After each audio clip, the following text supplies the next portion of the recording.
Roger Christofferson here again with another first listener review.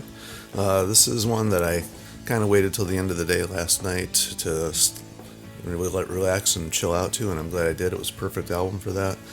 It's by the Downes Braide Association. I believe it's their fifth album. It's called Celestial Songs.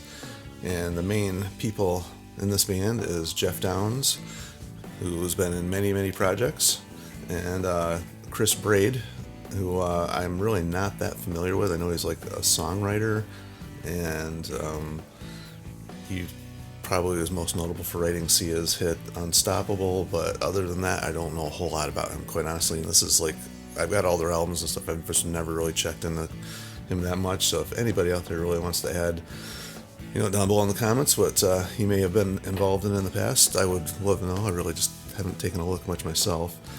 Kind of what drew me to this was Jeff Downes. I got to know Jeff Downes from Asia. I was like, when Asia first came out, that album, Heat of the Moment, just that I was like really young, and I just wanted to know everything about that band. And of course, if anybody knows Asia, they know that the history of all the members in that band goes way back to many different bands. So I've just kind of followed Jeff Downes ever since then. And also on this album, we've got Dave Bainbridge on guitars, Ash Sohn on drums, and Andy Hodge on bass, and sometimes referred to as DBA, but I've just called them the Downes Braide Association. And this album's a little different.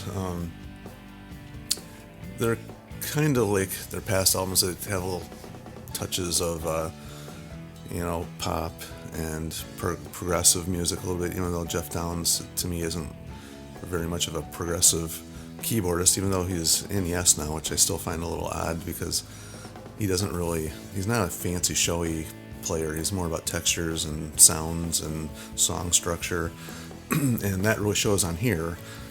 So I guess that's a good thing. It starts out with a ballad, however, Look What You Can Do, and there's a cool guitar solo starts the song really good, and then there's some narration and stuff going on in this, which pops up throughout the whole album.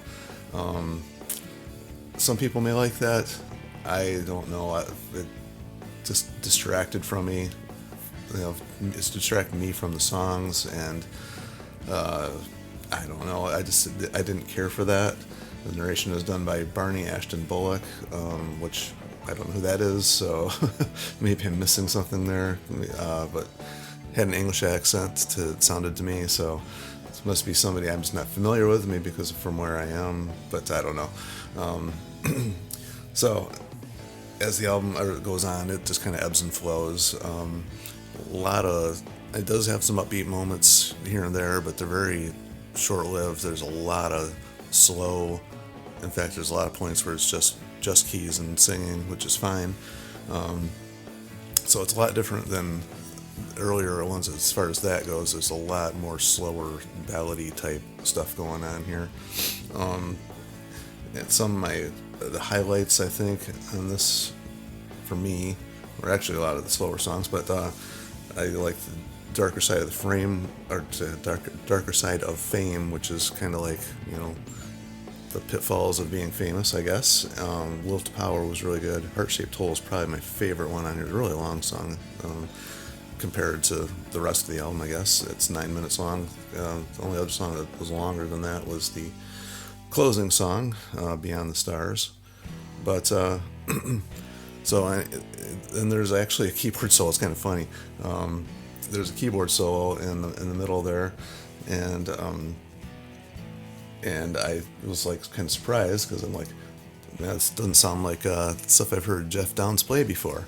And then I look and find out that it's actually Bainbridge playing that extensive long keyboard solo. So there we go. He just doesn't do that type of thing. But it's still, he's really good at what he does. Like the textures, the sounds, the little flavorings he adds in is kind of like what I like. And I like the way he writes songs. I've got all the stuff that he did with John Wetton outside of Asia, the Icon, and just the Wet and Down stuff I think is really good. And of course all the Asia stuff, but So anyway, that's kind of my quick little rundown of this one. The only thing I really didn't like, and some people may enjoy this type of thing, but the song Beyond the Stars, it ends, you think it's going to end, and it just doesn't. And then there's some narration at the very end of it, and there's not a whole lot going on behind the narration, just like just swelling chords and some little tinkering, and nothing really happening, and then it ends. And the one thing you don't want a song to do, for me anyway, is be glad that it's over. And that's the last song on the album, so I just thought that was, for me, it was like not a good way to end the album. Other than that, I was pretty happy with it. You do have to be in a certain kind of mood to listen to this one. It's not one you're just gonna put in and bebop around the house or drive down the road.